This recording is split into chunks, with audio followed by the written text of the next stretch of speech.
Jadi petang ni kita akan sambung. Boleh nampak ya slide ya? Boleh nampak. Okay, hari ini kita akan sambung tentang topik perundangan koperasi di Malaysia dan aplikasi. Okay, jadi kalau minggu lepas kita dah tengok tentang prinsip dan nilai-nilai koperasi, kita tengok sejarah perkembangan koperasi. Jadi hari ini kita akan tengok structure untuk perundangan koperasi. Jadi kalau koperasi pun ada historinya, perundangan koperasi pun dia ada dia punya perkembangan gerakan dari segi perundangan. Ya.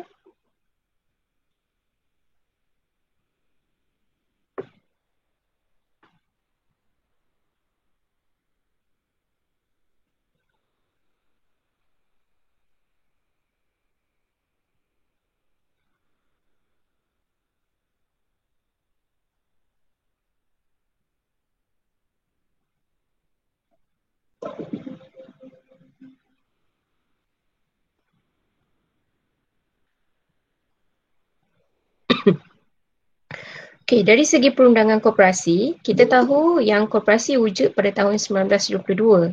Jadi mana datang sumber kuasanya adalah daripada perundangan koperasi. Sebab kalau kita tubuh koperasi tanpa ada sumber yang sah, dia tidak, orang kata tidak sah lah dari segi formality dia.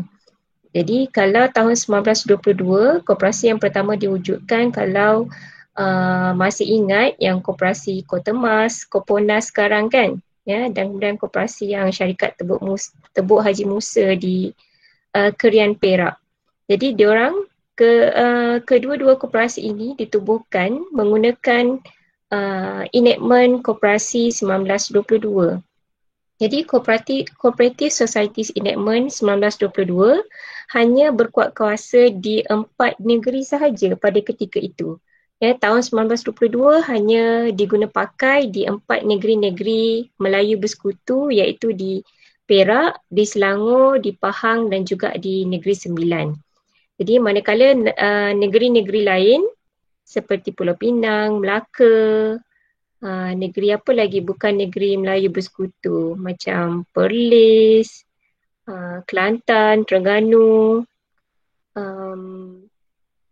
apa lagi yang selain daripada empat negeri yang saya nyatakan, diorang ada undang-undang koperasi yang tersendiri. Kemudian enactment koperasi 1922 ini diguna pakai sehingga 31 Januari 1948. Sampai tahun 1948, kita menggunakan Ordinan Koperasi 1948. Jadi semua negeri-negeri di Tanah Melayu pada ketika itu mengguna pakai Ordinan Koperasi 1948 untuk menjalankan aktiviti koperasi. Tapi untuk koperasi di Sabah dan Sarawak, diorang ada perundangan diorang sendiri. Diorang tak guna pakai Ordinan Koperasi 1948. Di Sarawak, mereka menggunakan Ordinan Koperasi 1949. Nampaknya ada orang yang cuba masuk sekejap ya, saya kena stop sharing.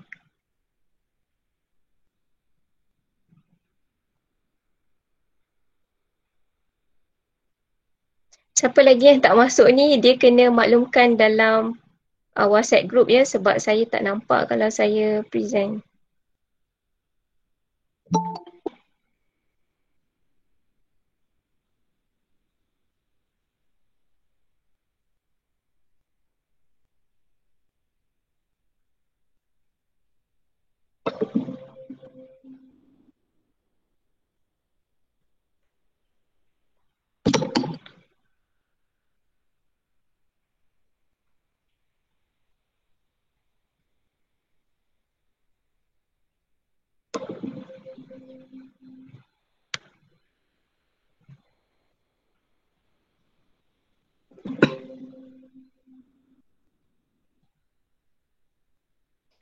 Okey, di Sabah dan Sarawak.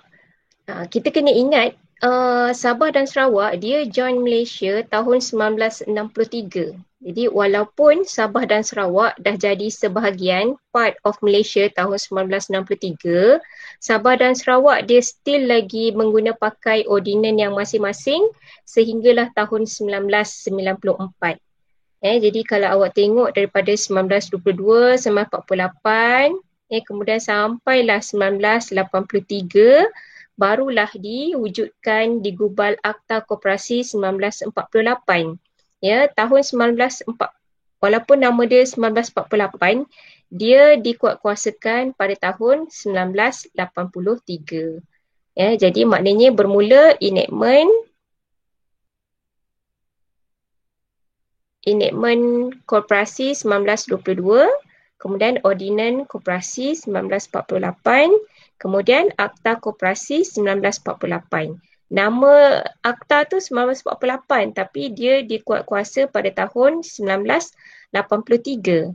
Walau bagaimanapun dia hanya diguna pakai di semenanjung Malaysia sahaja. Sabah dan Sarawak masih still guna diorang punya ordinan koperasi masing-masing. Kemudian Akta Koperasi 1948 telah disemak semula, kemudian dipinda menjadi Akta Koperasi 1993 yang mana yang akta yang barulah yang kita pakai. Yang mana Akta Koperasi 1993 ini dikuatkuasa pada 22 Januari 1994. Jadi bermula 20 Januari 1994, seluruh Malaysia termasuk Sabah dan Sarawak mengguna pakai satu akta sahaja untuk perundangan ataupun untuk mengendalikan ataupun untuk menjalankan aktiviti koperasi di Malaysia. Kemudian Akta Koperasi 1993 ni dia mengalami beberapa pindaan. Ada banyak pindaan. Dia semak semula, dipinda untuk menambah baik perundangan pada tahun-tahun yang ketika tersebut lah.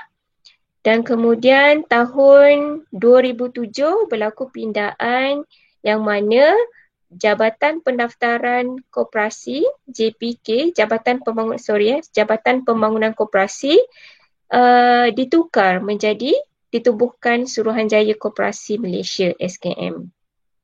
Tahun yang sama, kemudian tahun 2010 pihak SKM telah mewujudkan peraturan-peraturan koperasi 2010. Jadi inilah dia punya timeline perundangan koperasi dekat Malaysia. Jadi sebenarnya asal wujudnya enactment koperasi 1922 ini adalah daripada kita mengadaptasi struktur perundangan daripada India. Indian Cooperative Societies Enactment 1904. Jadi kita tahu negara-negara yang dijajah oleh British, mereka memang memperkenalkan gerakan koperasi di negara-negara jajahannya. Termasuklah India. India mengguna pakai struktur perundangan bagi koperasi kredit. Jadi bila dia jajah tanah Melayu, kemudian British hantar pegawai dia ke India dan kemudian ke Burma untuk adaptasi beberapa perundangan di sana dibawa balik ke tanah Melayu. Jadi tahun 1922 itu memang perundangan yang diwujudkan adalah untuk koperasi kredit. Kemudian dipinda ditambah baik untuk menyesuaikan dengan pelbagai aktiviti serbaguna ataupun multi-purpose koperasi. Sebab itu sekarang kita dah ada lebih kurang 9 fungsi koperasi. Minggu lepas saya ada bagi homework kan, suruh cari apa 9 fungsi koperasi yang lain.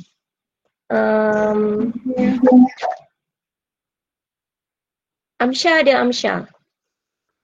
Amsha Aiman.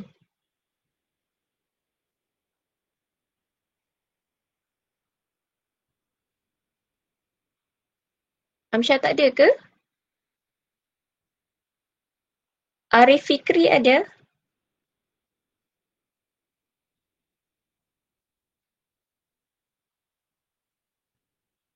Arif Fikri pun tak ada ke?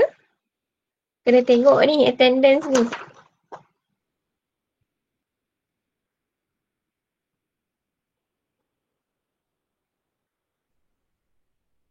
Ahmad Hakimi ada? Ada. Ada. Amsha ni mana Amsha ni?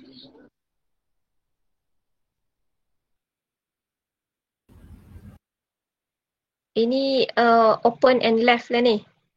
Okey. Ahmad Hakimi boleh tak kongsikan 9 fungsi koperasi yang boleh didaftarkan dekat Malaysia? Tak tahu lah. Tak tahu? Satunya, salah satunya? Perbankan. Perbankan, betul. Yang kedua? Kredit. Kredit. Yang ketiga? Pertanian. Pertanian. Yang keempat? Perumahan. Perumahan. Yang kelima? Perindustrian. Perindustrian. Pengguna. Keenam? Pengguna lagi. 7? Pembinaan. Lagi? Pengangkutan. Ada lagi? Perkhidmatan. Perkhidmatan. Jadi ada 9. Boleh pun jawab. Tak ingat. Jadi 9 fungsi koperasi ni, 9 fungsi koperasi ni ya, dari segi struktur perundangan dia perlu disesuaikan dalam akta koperasi supaya setiap aktiviti itu dibenarkan dalam struktur perundangan koperasi. Tak kiralah dalam akta ke ataupun peraturan ataupun perintah, garis panduan dan sebagainya. Okey.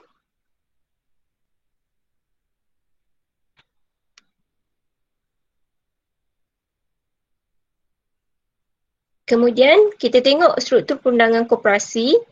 Kalau yang paling tinggi atas tu adalah Akta Koperasi 1993. Akta Koperasi 1993 dia digubal oleh pihak parlimen lah.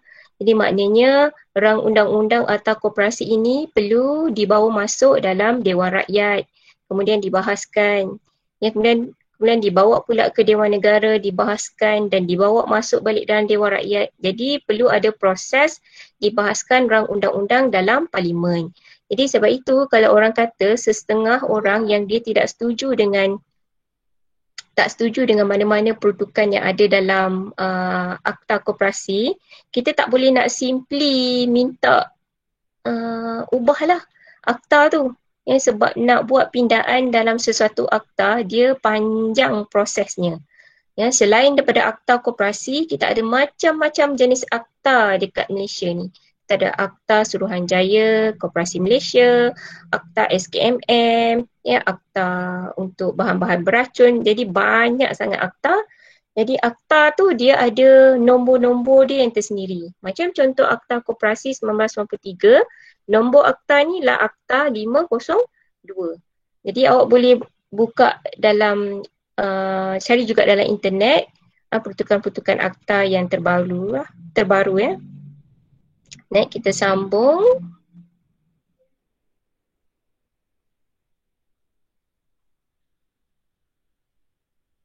Selain daripada Akta Koperasi 1993, di bawah Akta Koperasi, pihak menteri telah memberi kuasa kepada SKM ataupun Suruhanjaya Koperasi Malaysia untuk mewujudkan ataupun menggubal peraturan-peraturan koperasi. Selain daripada peraturan koperasi 2010, ada beberapa banyak lagi peraturan koperasi. Nanti saya akan listkan dekat bawah. Jadi kenapa perlu ada akta? Kenapa perlu ada peraturan juga kan? Jadi akta itu dia hanya menggariskan perkara-perkara yang umum. Manakala peraturan koperasi dia memberi kuat kuasa kepada prinsip dan nilai yang ada dalam akta. Contohnya macam dia kata koperasi kena menjalankan mesyuarat agung. Jadi macam mana nak jalankan mesyuarat agung? Berapa korum yang diperlukan untuk sesebuah koperasi buat mesyuarat agung? Jadi itu semua dinyatakan dalam peraturan koperasi 2010. Jadi peraturan koperasi dan juga peraturan-peraturan lain digubal oleh Suruhanjaya Koperasi Malaysia. Kemudian yang ketiga, selain daripada peraturan, SKM juga diberikan kuasa untuk mengeluarkan perintah. Menurut Seksyen 86A Akta Koperasi 1993, SKM ada kuasa untuk mengeluarkan perintah perintah kepada koperasi untuk membuat pembayaran, perintah kepada koperasi untuk menjalankan sekian-sekian, perintah kepada koperasi untuk, jadi dia ada kuasa untuk memberi perintah kepada mana-mana koperasi. Selain daripada Seksyen 86A, ya, SKM juga ada kuasa untuk mengeluarkan arahan, garis panduan, surat berkeliling ataupun notis kepada mana-mana koperasi. Ini menurut Seksyen 86B. Okay, kemudian level yang ketiga adalah undang-undang kecil koperasi. Ya, selain daripada setiap koperasi kena mematuhi akta koperasi dan juga peraturan, perintah, arahan, setiap koperasi ada undang-undang kecil masing-masing. Ya, undang-undang kecil dalam bahasa Inggerisnya adalah bylaw lah. Ya, each cooperative ada their own bylaw. Jadi kenapa saya kata ada sendiri punya undang-undang kecil? SKM sebelum nak tubuhkan koperasi, dia memang dah ada bagi form, dia dah ada bagi undang-undang kecil yang standard. Jadi koperasi hanya fill in the blank saja. Contohnya, nama koperasi adalah apa? Jadi setiap koperasi tu mestilah nama dia berbeza. Tak ada koperasi yang namanya sama. Termasuklah dia punya akronim. Ya, akronim tu macam Koponas, Kotemas, Koprojaya. Jadi akronimnya nama singkatan koperasi. Jadi itu semua dinyatakan di dalam Undang-Undang Kecil Koperasi. Berapa ramai pula. Siapa yang dibenarkan untuk menjadi anggota, berapa orang anggota lembaga setiap koperasi, itu semua dinyatakan dalam Undang-Undang Kecil Koperasi. Dan kemudian yang di bawah sekali adalah aturan aktiviti koperasi. Yang mana aturan aktiviti ini perlu dibuat oleh anggota lembaga koperasi masing-masing. Ya, kenapa dia kata aturan aktiviti? Jadi koperasi dia ada banyak aktiviti. Ya, contohnya satu koperasi A, dia fungsi dia adalah koperasi kredit. Maknanya dia membuat bisnes pinjam-meminjam, ya, bagi pinjaman pada anggota. Selain daripada aktiviti kredit adalah fungsi yang utama, koperasi juga dia ada buat aktiviti lain. Contohnya macam dia buka pasar mini ataupun kedai mini, dia ada buat insurans, dia ada buat aktiviti perkhidmatan. Jadi macam-macam aktiviti sampingan yang lain yang dibenarkan dalam undang-undang kecil. Jadi setiap aktiviti itu dia perlu ada aturan ataupun dipanggil macam satu kaedah kawalan dalaman macam mana sesuatu aktiviti itu dibuat. Siapa yang menjalankan aktiviti, sumber kewangan untuk menjalankan aktiviti ini daripada mana, ya, siapa yang perlu menjalankan aktiviti ini semua dinyatakan dalam aturan aktiviti. Dia seperti SOP lah, ya, Standard Operating Procedure, ya, ataupun MPK, Manual Prosedur Kerja, tetapi dia tak sedetail macam SOP. Ya, maknanya aturan aktiviti ni dia menjadi salah satu dokumen perundangan yang boleh dibawa di dalam tribunal ataupun mahkamah kalau ada berlaku pertikaian ataupun aduan dan sebagainya. Ya. Jadi awak boleh tengok dari segi struktur koperasi yang paling tinggi, perundangan yang paling tinggi di gerakan koperasi di Malaysia adalah Akta Koperasi 1993. Jadi maknanya kalau kita nak buka koperasi dekat luar negara, kita tak boleh nak guna pakai Akta Koperasi 1993 lah. Kita guna pakai Akta Koperasi di negara masing-masing. Ya, sebab setiap negara dia ada Akta Koperasi ataupun Koperasi Act yang tersendirilah. Ya, ini adalah, kalau awak tengok, ini adalah buku Akta Koperasi 1993 kita. Ya, kalau tengok pada muka surat yang pertama ni, atas ni, dia bukan tajuk lah, kita panggil dia sebagai preamble. Ya, maknanya Akta Koperasi ini maksudnya adalah akta untuk membuat peruntukan bagi penubuhan, pendaftaran, pengawalan, pengawasaliaan koperasi, menggalakkan perkembangan koperasi mengikut nilai-nilai kejujuran, kebolehpercayaan dan ketelusan koperasi bagi menyumbang ke arah mencapai objektif sosioekonomi negara dan perkara berkaitan. Maknanya tujuan akta koperasi ini adalah untuk aktiviti-aktiviti inilah. Nak tubuh koperasi kena refer akta koperasi. Nak daftar koperasi, bagaimana cara pengawalan, siapa yang selia, itu semua dinyatakan dalam Akta Koperasi 1993. Soalan saya, kalau koperasi dia ada undang-undang kecil, undang-undang kecil yang koperasi ada, dia bercanggah dengan Akta Koperasi 1993. Dia punya maknanya cooperative bylaw, dia contradicts dengan Cooperative Act. Jadi yang mana satu yang koperasi kena gunakan?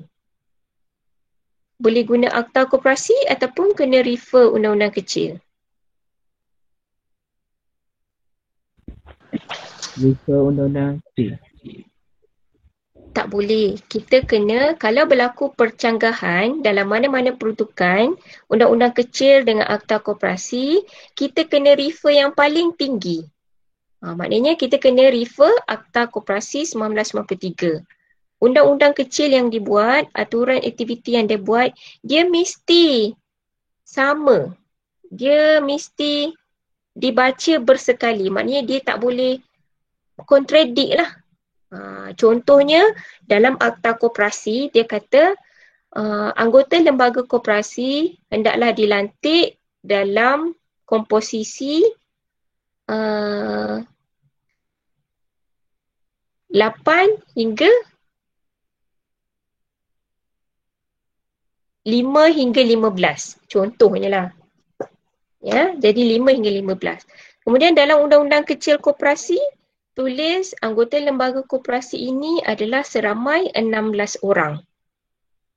Jadi tak bolehlah undang-undang kecil itu dah kontradik dengan peruntukan dalam akta koperasi. Maknanya undang-undang kecil tu perlu dipinda untuk sama peruntukannya dengan akta koperasi. Jadi yang paling atas tu kita kena refer yang paling atas. Okey.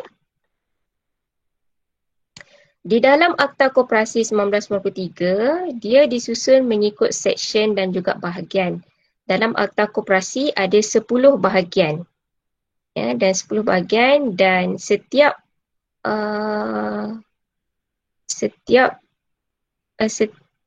peruntukan yang ada di dalamnya kita panggil sebagai seksyen.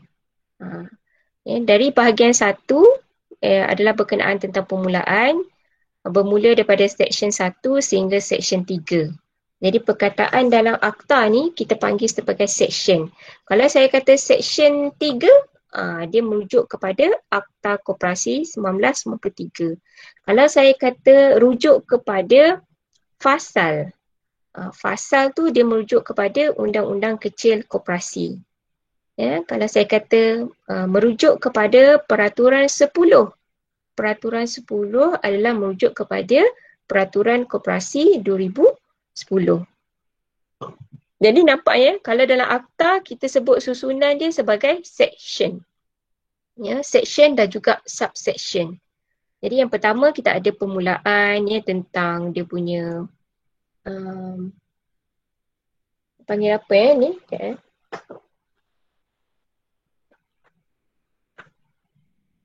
Tafsiran. Jadi kalau tafsiran, kalau awak tengok pada section 2, okey, sebelum saya terlupa, PDF version yang Yuzazmi hantar dalam WhatsApp group tu boleh digunakan boleh digunakan. Kalau ada sebarang yang tidak sama dengan akta saya akan maklumkan. Awak pun nanti boleh refer pada PDF version yang Yuzazmi hantar dalam group tu. Sebab saya akan refer dekat buku saya. Jadi better untuk awak semua pun print supaya awak boleh refer lah bila saya cakap. Kemudian seksyen 1 hingga seksyen 3, kalau awak tengok di bahagian permulaan, 1 tu dia punya preamble lah. Seksyen 2 adalah berkenaan dengan tafsiran. Jadi semua perkataan-perkataan yang memerlukan maksud diletakkan di dalam tafsiran. Kalau tengok pada tafsiran ni, dia disusun mengikut alphabetical order A sampailah Z. Contohnya apa itu maksud dividen? Cari perkataan huruf D, kita jumpa D, dividen. Dividen artinya bahagian keuntungan sesuatu koperasi yang dibahagikan dalam kalangan anggotanya mengikut kadar modal share atau modal yuran yang dipegang oleh mereka. Jadi apa lagi? Tak tahu lagi maksud honorarium. Okey, cari mana perkataan huruf H. Okey, jumpa H. Jadi kalau nak cari apa lagi maksud tahun kewangan, cari perkataan T. Jadi dia disusun mengikut susunan alfabet A sampai Z. Ya. Kemudian bahagian 2 adalah berkenaan tentang pendaftaran koperasi. Ya. Kemudian bahagian 3 tentang kewajipan dan keistimewaan koperasi. Bahagian 4 tentang hak dan liability anggota. Bahagian 5 berkenaan organisasi dan pengurusan koperasi. Jadi saya untuk hari ini, saya akan pick sikit-sikit daripada setiap bahagian, 10 bahagian yang ada. Bahagian 6 adalah berkenaan tentang harta dan wang koperasi. Bahagian 7, akaun dan audit. Bahagian 8, pemeriksaan, siasatan, pembubaran dan pertikaian. Bahagian 9, pelbagai dan bahagian 10, pemansuhan dan kecualan dan peralihan. Kita untuk subjek ini kita akan tengok sehingga bahagian 8 sahaja. 8 ni mungkin sikit sajalah. Mungkin bahagian 9 pun ada 1-2 section yang kita masuk. Ya, yang lain-lain tu banyak digunakan untuk Suruhanjaya Koperasi Malaysia. Okey, kemudian kita tengok apa peruntukan yang memberi kemudahan operasi dan juga meningkatkan tadbir urus kepada koperasi. Yang pertama adalah Seksyen 5. Seksyen 5 menyatakan kalau nak tubuh koperasi, kita memerlukan seramai 50 orang individu baru kita boleh tubuh koperasi. Kalau akta dulu, ya, akta 1948 tu, nak tubuh koperasi memerlukan 100 orang individu. Ya, jadi untuk menggalakkan perkembangan dan juga pertumbuhan koperasi, telah dipinda nak tubuh koperasi memadai 50 orang sahaja. Tapi kalau susah juga, 50 orang pun rasa macam susah nak dapat. Ya, terutamanya bagi koperasi-koperasi yang anggota dia memang susah nak cari. Contohnya macam koperasi keluarga. Nak buat macam mana kan? Dah keluarga kita memang tak ramai, sikit. Dah tambah atuk nenek, makcik apa semua, tak cukup 50. Mungkin 30 orang, 40 orang pun masih boleh tubuh koperasi dengan menggunakan Seksyen 8. Ya, kalau Seksyen 8 saya bacakan ya untuk awak semua.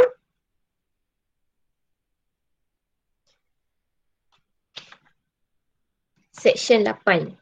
Walau apa pun subseksyen 51 yang katanya perlu 50 orang untuk tubuh koperasi, jika sesuatu koperasi tak dapat penuhi syarat yang dinyatakan tetapi berhak untuk didaftarkan, Suruhanjaya boleh mengambil kira bilangan orang dalam kawasan operasi yang dicadangkan bagi koperasi itu yang layak menjadi anggota dan juga jenis aktiviti yang dicadangkan jika koperasi itu ada sekurang-kurangnya 20 orang. Jadi untuk memudahkan orang menubuhkan koperasi, 20 orang pun memadai untuk tubuh koperasi dengan syarat perlu dapat kelulusan daripada Suruhanjaya Koperasi Malaysia. Selain daripada koperasi keluarga, antara koperasi yang susah nak dapat anggotanya adalah macam koperasi-koperasi yang melibatkan orang profesional, macam contohnya engineer, ataupun profesional punya profession yang susah nak dapat anggota, mereka dibenarkan dengan syarat kena ada kelulusan SKM. Kemudian selain daripada Seksyen 5, 8, Seksyen 10A adalah salah satu seksyen yang sangat ditekankan kerana Seksyen 10A didapati menjadi orang kata menjadi, maknanya orang nampak, orang luar nampak ada something yang dia boleh gain daripada koperasi. Ya, jadi telah digubal, dimasukkan seksyen baru iaitu seksyen 10A. Kenapa A dia huruf besar? Sebab dia adalah insertion ataupun tambahan yang baru dipinda. Ya, kemudian dia jadi seksyen 10A capital.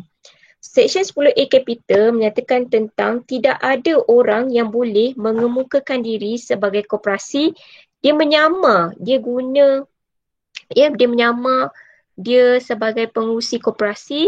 Ya, dia buka macam seminar ke, ya, dia collect duit ke, dia jumpa seseorang ataupun orang, dia kata dia adalah koperasi. Tapi walhal sebenarnya dia bukanlah koperasi. Dia maknanya dia menyamar lah. Ni contohnya macam mungkin kalau awak pernah tengok kan. Itu untuk contoh seksyen 10A dan seksyen 10B. Kalau tengok seksyen 10B adalah larangan penggunaan perkataan koperasi.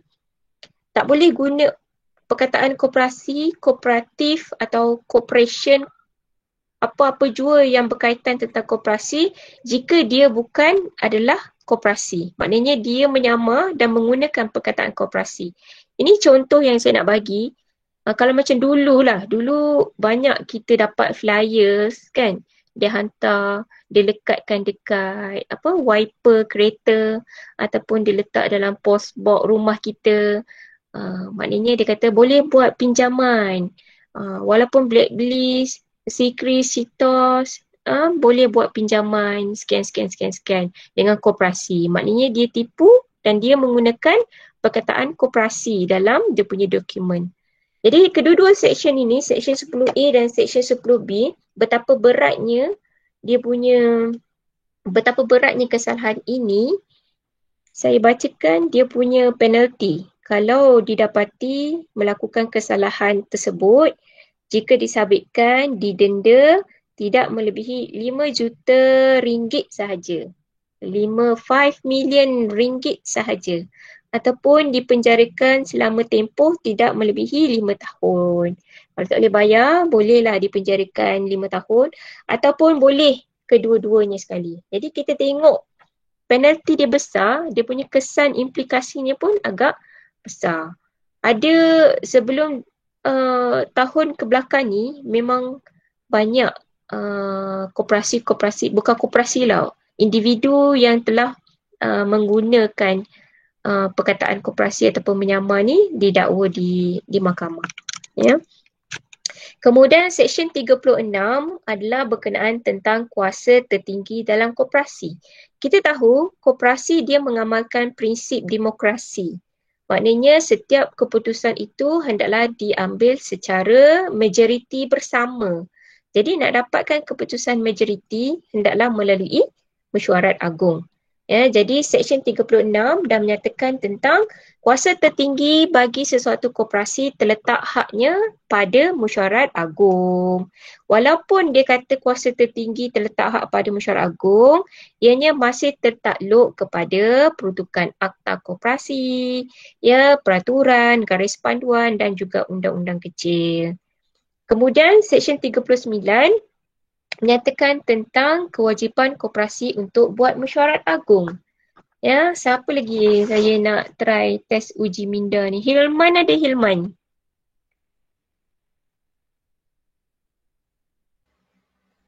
Ada. Hilman. Bila koperasi sepatutnya buat mesyuarat agung?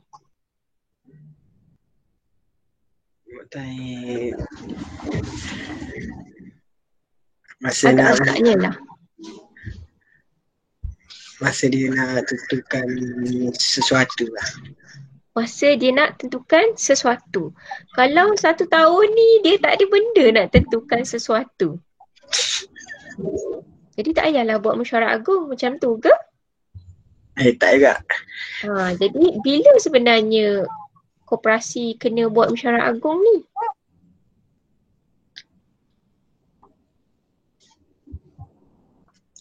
Tidak ada idea ke? Okey, tak apa. Siapa ya? Rusdi ni. Siapa Rusdi? Ha. Rusdi. Nama Rusdi telah dipetik untuk membantu Hilman.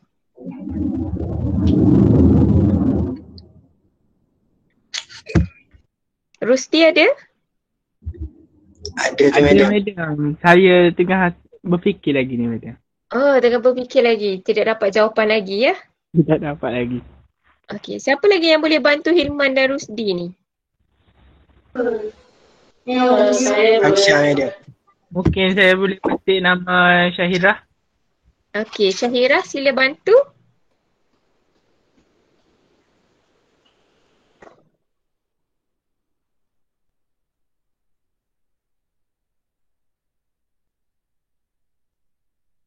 Syahirah missing in action nampaknya. Kenapalah saya tak tengok kat sini. Alia Safura. Nasiblah nama A kan, senang nak sebut kat atas ni. Ya madam, jap tengah cari. Oh, nak cari kat mana? Alia pun tak dapat.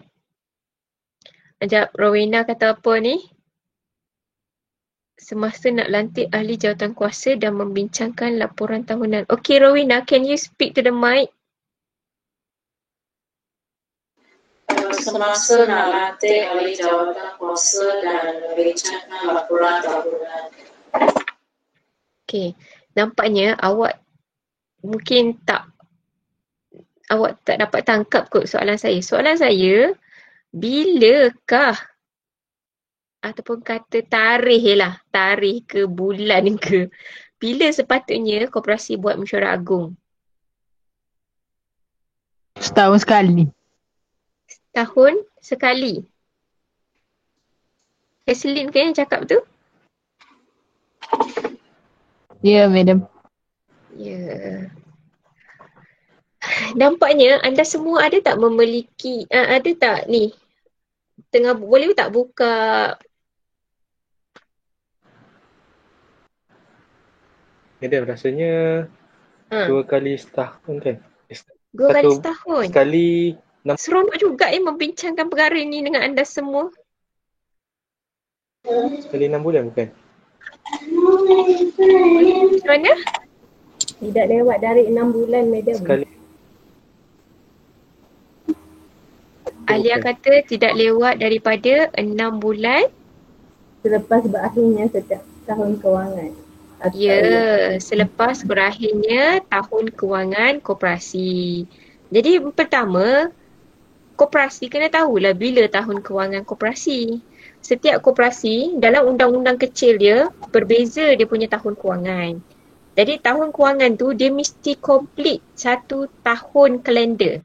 Contohnya tahun kewangan koperasi bermula 1 Januari, dia mesti akan tamat 31 Disember. Jadi setiap tahun dia punya tahun kewangan dia begitulah. Contohnya kalau 1 tahun kewangan koperasi A ni adalah bermula 1 Januari berakhir 31 Disember. Kalau tahun kewangan dia 2019, 1 Januari 2019 akhir 31 Disember 2019. Bilakah tarikh koperasi ini patut buat mesyuarat agung? Tidak lewat daripada 6 bulan selepas berakhirnya tahun kewangan. Jadi 6 bulan after 31st December 2019 adalah 30 Jun 2020. Jadi daripada 1 Januari 2020 until 30 Jun 2020, koperasi boleh buat mesyuarat agung. Jadi dia tak boleh lebih daripada 30 Jun tu. Jadi kalau dia dah masuk 1 Julai, dia dah lebihlah 6 bulan. Maka dia dah melanggar daripada Seksyen 39 Akta. Okey, ni dah extra advance sikit tentang tahun kewangan koperasi. Ada juga koperasi tahun kewangan dia start tengah tahun. Contohnya tahun kewangan koperasi bermula 1 Julai. 1 Julai 2019. Contohnya 1 Julai 1 tahun dia akan habis 30 Jun 2020. Bila koperasi tu kena buat mesyuarat agung pula? Mestilah tak lebih daripada 31 Disember 2020. Dia nak buat bulan 7 ke, bulan 8 ke, 9, 10, 11, 12 tapi tak boleh lebih daripada bulan 31 Disember 2020. Ya, kenapa dia bagi 6 bulan? Sebab bagi koperasi untuk buat persediaan tutup akaun, ya, buat laporan, ya, kemudian buat persediaan mesyuarat agung, ya, hantar notis dan sebagainya. Jadi 6 bulan ni adalah preparation kepada koperasi untuk buat mesyuarat agung. Ya, nanti next item nanti kita akan bincang dalam topik cooperative meeting. Okey, seterusnya kita sambung kesalahan-kesalahan am. Kesalahan am menurut Seksyen 31 menjadi satu kesalahan di bawah akta ini jika ada beberapa orang di dalam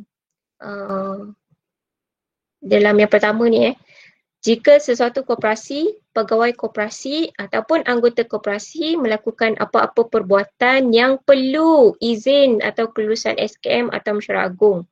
Maknanya dia sepatutnya nak buat sesuatu perkara ni kena dapat kelulusan SKM atau mesyuarat agung. Tapi dia dah buat benda tu dulu. Dia adalah menjadi satu kesalahan. Ya, contohnya amount allowance yang diterima lembaga melebihi jumlah wang yang ditetapkan dalam mesyuarat agung tahunan. Ya, mesyuarat agung tahunan kata sepatutnya allowance lembaga sekian-sekian jumlah. Ya, tapi yang diterima ataupun yang dibuat melebihi daripada yang diluluskan dalam mesyuarat agung. Kemudian B, menjadi satu kesalahan apabila koperasi, pegawai koperasi ataupun anggota koperasi abai atau enggan buat sesuatu perkara yang dikehendaki menurut perundangan koperasi. Contohnya, nak pindah undang-undang kecil hendaklah dapat kelulusan daripada SKM. Ya, dalam undang-undang kecil koperasi, contohnya dia kata anggota lembaga koperasi ini adalah seramai 12 orang. Tapi tahun ni koperasi rasa macam nak tambah lembaga. Tak cukup 12 ni untuk menjalankan aktiviti. Jadi dia nak tambah jadi 15. Ya, nak pindah undang-undang kecil daripada 12 ke 15 orang ni, dia tak boleh nak terus simply lantik tambahan 3 orang. Maknanya dia kena masuk dalam mesyuarat agung, dapatkan kelulusan majoriti, bukan majoriti, 2/3 daripada anggota yang hadir, kemudian hantar kepada SKM untuk SKM luluskan. Kalau SKM tak luluskan, koperasi tak boleh nak lantik lagi tambahan 3 orang sebagai anggota lembaga koperasi. Jadi bila SKM dah bagi kelulusan, barulah boleh jalankan pindaan undang-undang kecil tadi. Dan yang ketiga, menjadi satu kesalahan jika koperasi atau mana-mana orang melakukan atau menyebabkan dilakukan apa-apa perbuatan yang dilarang atau tidak memenuhi kehendak akta ini. Nah, ini contoh yang saya bagi tadi lah. Lantikan anggota lembaga tidak mengikut akta Seksyen 45, Seksyen 42. Jadi kalau mana-mana koperasi, pegawai koperasi, anggota atau mana-mana orang ni adalah merujuk kepada, contohnya adalah mana-mana orang ni merujuk kepada contohnya macam penasihat, pegawai koperasi termasuklah kaki tangan koperasi, pengurus koperasi, eksekutif, kerani, itu semua dikenali sebagai pegawai koperasi. Pegawai, tapi dia tidaklah termasuk dengan jawatan kuasa audit dalam, bukanlah dikategorikan sebagai pegawai koperasi. Jadi boleh bacalah berapa kadar penalti yang diberikan. Jadi ini semua dibayar kepada pihak SKM. Kemudian daripada akta kita pergi kepada peraturan-peraturan koperasi. Kat mana nak dapat peraturan koperasi ni? Sebab tu saya cakap awak kena beli buku akta biru ni. Ya, sebab dalam PDF version yang Yuzasmi hantar tu, dia tidak disertakan sekali dengan peraturan-peraturan. Ya, yang macam yang saya bulatkan tu, ada peraturan-peraturan. Dia ada lebih kurang 10 peraturan. Ya. Menurut Seksyen 86, Menteri telah memberi kelulusan kepada Suruhanjaya Koperasi Malaysia untuk membuat apa-apa peraturan yang boleh memberi kuasa kepada prinsip dan juga peruntukan akta. Ya, antaranya adalah Peraturan Koperasi 2010. Ya, untuk subjek saya akan banyak guna Peraturan Koperasi 2010. Ya, yang lain-lain ni hanya untuk pengetahuan anda semula, kena ambil tahu lah juga ya. Kita ada Peraturan Tribunal Koperasi, kita ada Peraturan Kumpulan Wang Amanah Pembangunan, Kumpulan Wang Amanah Pendidikan, ya, Peraturan Pelaburan, Majlis Perundingan Koperasi Kebangsaan, Peraturan Fee. Ya, saya kata peraturan fee ni, contohnya nak tubuh koperasi, ya, sebelum ditubuhkan koperasi, kita ada jawatan kuasa komiti, ya, jawatan kuasa penaja, kemudian dia kumpulkan orang yang berminat nak jadi anggota, kemudian dia hantar borang-borang kepada SKM. Kemudian nak tubuh koperasi kena bayar fee. Sekejap ya, saya tengok. Berapa ringgit nak tubuh koperasi? Tak silap saya RM25.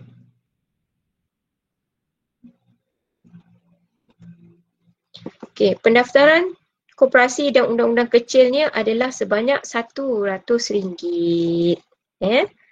Kemudian nak pindah undang-undang kecil adalah sebanyak RM20 bagi setiap pindaan. Apa lagi yang kena bayar? Nak dapatkan undang-undang kecil yang buku undang-undang kecil seragam RM10. Nak filekan pertikaian RM100. Kemudian apa lagi? Ada jadual yang telah dibuat oleh SKM dalam peraturan koperasi fee, berapa kadar-kadar fee yang telah ditetapkan oleh SKM untuk sesuatu perkara. Kemudian kita ada peraturan koperasi kompaun, tabung bantuan kecemasan koperasi, peraturan koperasi subsidiari. Seterusnya, selepas peraturan kita ada perintah. Ya, menurut Seksyen 86A, SKM ada kuasa untuk mengeluarkan apa-apa perintah. Saya tak masukkan contoh perintah ni. Nanti awak boleh tengok dalam website SKM ya. Kemudian Seksyen 86B, SKM ada kuasa untuk keluarkan arahan, garis panduan, perkeliling, notis. Ini yang seperti contoh gambar yang saya bagi dalam slide ni adalah arahan SKM untuk koperasi membuat pembayaran kepada Kumpulan Wang Amanah Pembangunan dan Kumpulan Wang Amanah Pendidikan. Kalau koperasi yang untung dia dah RM50,000 dan ke atas, dia kena memberi sumbangan kepada Kumpulan Wang Amanah Pembangunan dan juga Pendidikan Koperasi sebanyak 2% dan 1%. Jadi inilah duit yang disumbangkan oleh koperasi bagi-bagi tujuan pembangunan dan pendidikan koperasi. Contohnya macam pendidikan ataupun program-program di IKM, Institut Koperasi Malaysia, itu dia guna duit daripada Kumpulan Wang Amanah Pendidikan Koperasi lah.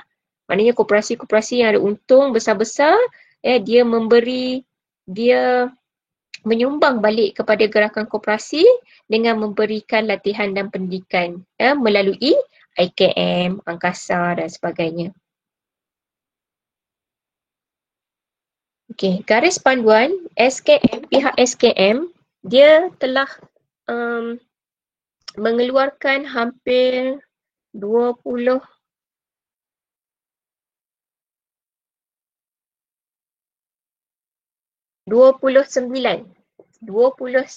garis panduan. Jadi kat mana nak dapat 29 garis panduan ni ya adik-adik? Silalah buka website SKM www.skm.gov.my. Buka di bahagian perundangan, dekat situ ada list garis panduan SKM Koperasi. Yang ini apa yang saya boleh buat?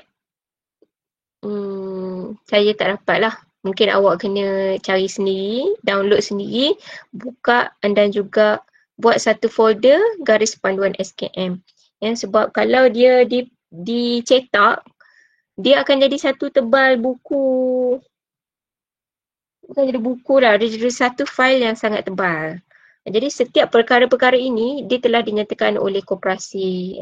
Contohnya, kalau nak tubuh koperasi, silalah baca garis panduan 12 tentang cara-cara menubuhkan koperasi.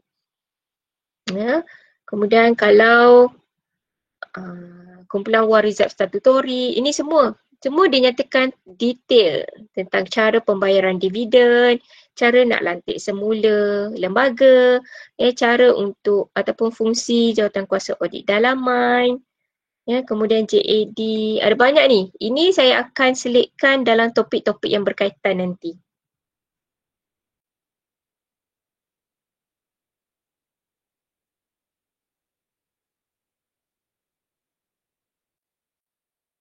Yang seterusnya adalah Undang-Undang Kecil Koperasi.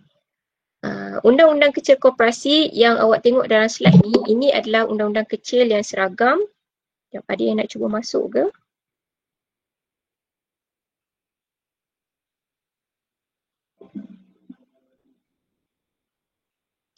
Okey, yang awak tengok ni adalah undang-undang kecil seragam yang mana IKM buat sendiri. Yang ini kita bagi percuma kepada lembaga ataupun koperasi yang hadir ke IKM untuk khusus wajib.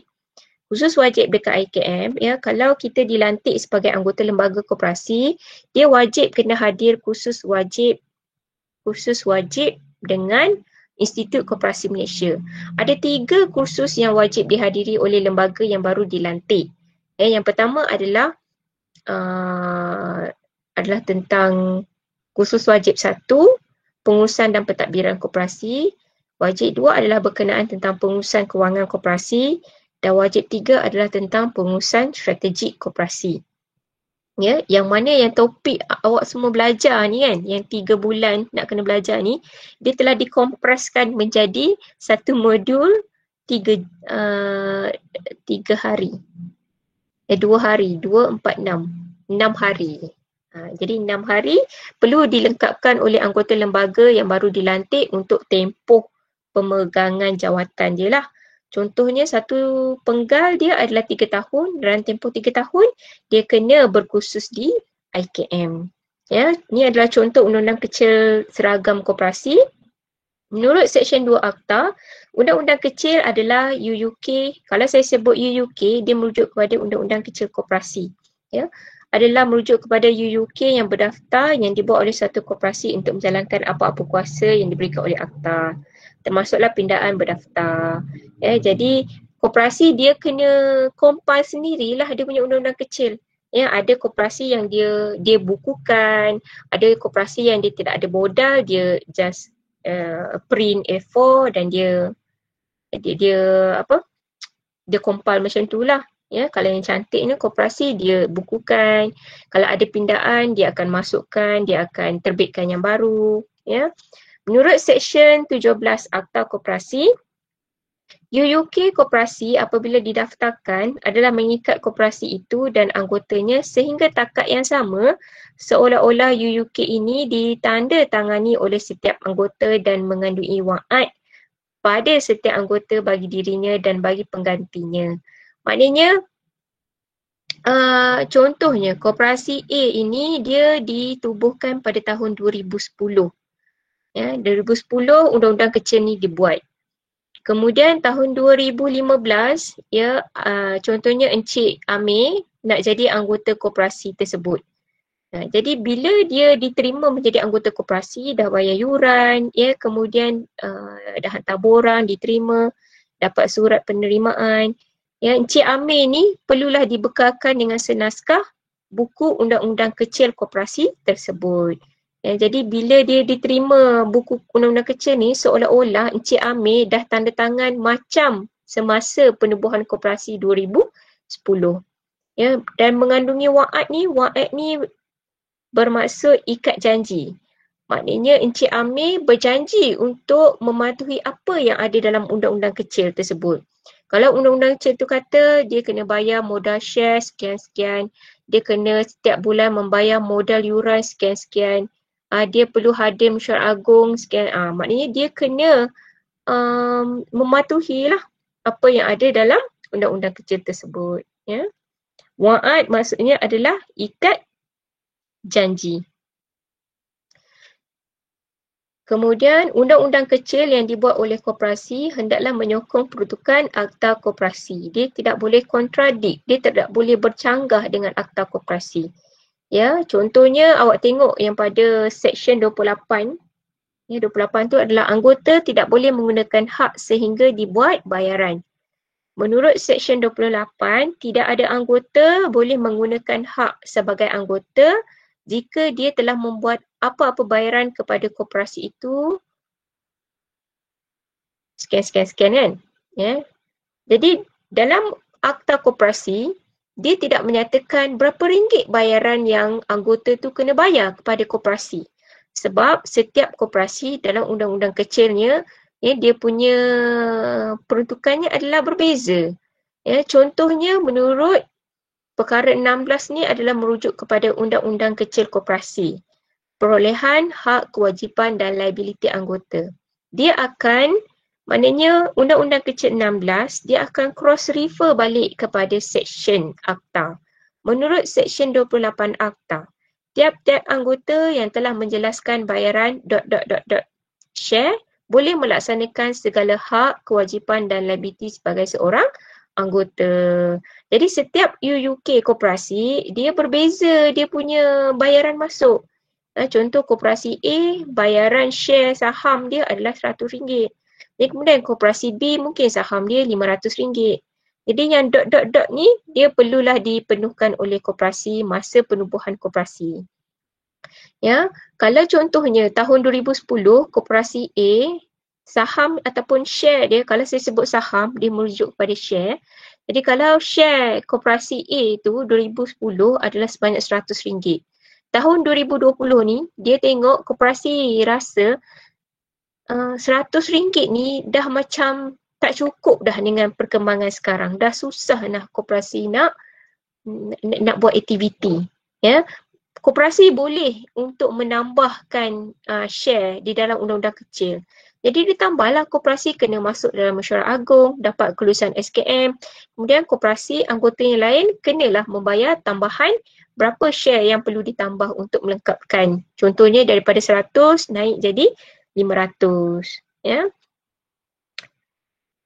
Contoh di bawah Seksyen 28 Akta diperjelaskan dengan lebih mendalam di dalam peruntukan Undang-Undang Kecil 16 berkenaan dengan modal share minima. Ya. Ni saya rasa yang terakhir ni, slide yang terakhir ni. Pasal 2 Undang-Undang Kecil adalah bermaksud aturan, adalah artinya aturan-aturan yang dibuat oleh lembaga dari semasa ke semasa bagi melaksanakan mana-mana aktiviti yang dijalankan oleh koperasi. Menurut Undang-Undang Kecil Koperasi Undang-Undang Kecil 9/3, lembaga hendaklah membuat aturan aktiviti yang sesuai yang diluluskan oleh mesyuarat agung dan satu salinan hendaklah dikemukakan kepada SKM dalam tempoh 30 hari. Berbeza dengan undang-undang kecil, kalau ada pindaan undang-undang kecil, kena dapat kelulusan daripada SKM. Maknanya bawa masuk mesyuarat, dapat kelulusan mesyuarat, bawa juga kepada SKM untuk diluluskan. Tetapi untuk aturan aktiviti, memadai sahaja lembaga bawa masuk dalam mesyuarat agung untuk kelulusan dan hantar kepada SKM untuk simpanan SKM sahaja. Ya, jadi aturan aktiviti hendaklah dibuat oleh anggota lembaga koperasi. Tapi kalau bagi koperasi besar, lembaga dia tidaklah buat, dia akan bagi kepada pengurusan lah. Ya, dia dah ada pengurusan-pengurusan untuk membangunkan aturan aktiviti. Jadi tujuan aturan aktiviti yang pertama, nak menyatakan dengan jelas kaedah bagi aktiviti yang dijalankan oleh koperasi. Macam mana cara ataupun proses aktiviti? Contohnya aktiviti pasar mini koperasi. Ya, dia dikendalikan oleh jawatan kuasa siapa, ya, bagaimana cara pengendalian dia, simpanan stoknya, pembeliannya, jualan, ya, dinyatakan di dalam aturan aktiviti. Kemudian yang kedua, untuk memastikan setiap aktiviti dilaksanakan berdasarkan apa yang terkandung dalam undang-undang kecil. Ya, dalam undang-undang kecil, selain daripada fungsi, kita akan tengok aktiviti koperasi. Jadi dalam aktiviti koperasi, ada tak membenarkan aktiviti tersebut dijalankan? Jadi dia kena match. Dia kena sama dengan apa yang ada dalam aturan aktiviti. Yang ketiga, tujuan aturan aktiviti adalah untuk mengelakkan penyelewengan. Jadi supaya pihak JAD ataupun lembaga ataupun mana-mana jawatan kuasa, dia boleh membantu untuk meminimaliskan risiko yang berlaku. Ya, supaya orang tahu, macam ni rupanya kaedah ataupun sesuatu aktiviti dijalankan. Sepatutnya pengurus tak boleh simpan benda-benda ni. Sepatutnya ada jawatan kuasa. Jadi semua kaedah ataupun prosesnya dinyatakan secara bertulis. Yang keempat adalah untuk memudahkan tugas-tugas juru audit dalam dan juga juru audit luar. Jadi kalau juru audit dalam ni, dia nak buat audit senanglah. Dia ada dokumen untuk refer. Jadi dia boleh membantu tugas-tugas pengauditan. Antara contoh-contoh aturan aktiviti yang boleh dibuat di koperasi adalah aturan aktiviti kredit ataupun pinjaman ataupun pembiayaan. Kalau aktiviti itu, aktiviti kredit secara aktiviti pinjaman secara Islam, dia disebut sebagai aktiviti pembiayaan. Kemudian aturan skim simpanan khas, aturan yuran, aturan pasar mini dan kafeteria, aturan penyewaan bangunan dan juga aturan kumpulan wang kebajikan anggota dan khairat kematian. Untuk contoh aturan aktiviti ni, saya akan masukkan dalam Google Classroom 2 contoh aturan aktiviti. Nanti awak boleh tengok apa sepatutnya item yang patut ada dalam aturan aktiviti. Ya, mungkin saya akan bagi aturan kumpulan wang kebajikan dengan aturan pasar mini lah. Ya, nanti boleh download daripada Google Classroom. Jadi saya refresh balik. Yang pertama, perundangan koperasi yang tertinggi sekali adalah digubal oleh Parlimen, iaitu Akta Koperasi 1993. Kemudian Akta Koperasi hanya menjelaskan secara umum sahaja tentang pengendalian aktiviti koperasi dari segi penubuhan, pendaftaran, pengawasaliaan di gerakan koperasi. Di bawah Akta Koperasi kita ada Peraturan-Peraturan Koperasi 2010. Peraturan-Peraturan Koperasi 2010 digubal oleh Suruhanjaya Koperasi Malaysia. Suruhanjaya, saya nak stop.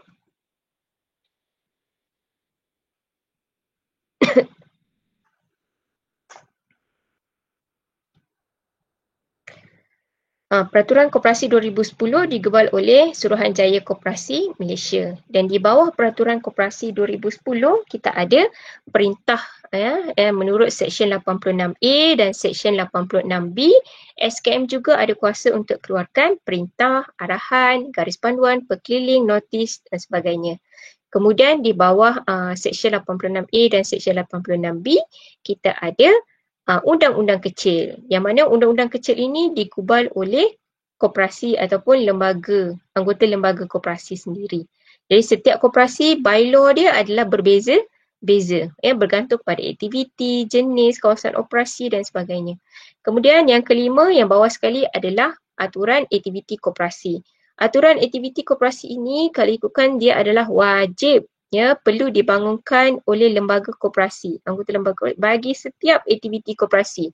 Kalau koperasi ada 10 aktiviti lah perlu dibangunkan untuk aturan aktiviti. Jadi untuk struktur perundangan ni awak kena faham dan ingatlah daripada mana posisinya.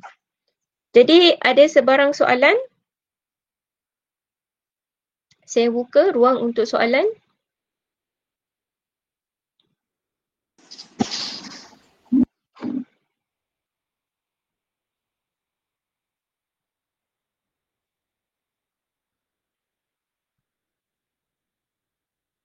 Tak ada ya? Jadi kalau tak ada, saya akan tangguhkan kelas hari ini. Tetapi ada satu perkara, saya akan post satu kuis dalam Google Classroom pada jam 6 petang. Jadi sila jawab kuis tersebut dalam Google Form. sebelum jam 7.30 petang hari ini. Jadi kalau saya tamatkan meeting ni sekarang, dia soalan tu masih lagi tak ada. Dia akan saya schedulekan pada pukul 6 petang. Sila jawab soalan dalam 10 soalan je, 10 soalan multiple choice dalam Google Form dan sila jawab sebelum jam 7.30 petang hari ini. Jadi saya harap semua orang boleh follow lah due date yang saya bagi. Okay, kalau tak ada apa-apa, sekali lagi ada sebarang soalan? Madam, soalan tu bab berapa? Soalan tu adalah topik hari ini. Okey? Ada soalan lain? Tak ada. Kalau tak ada, terima kasih atas perhatian anda semua. Anything boleh refer dalam Google Classroom. Alright, thank you very much. Assalamualaikum. Bye. Bye, madam. Waalaikumsalam. Bye, madam. Salam. Waalaikumsalam.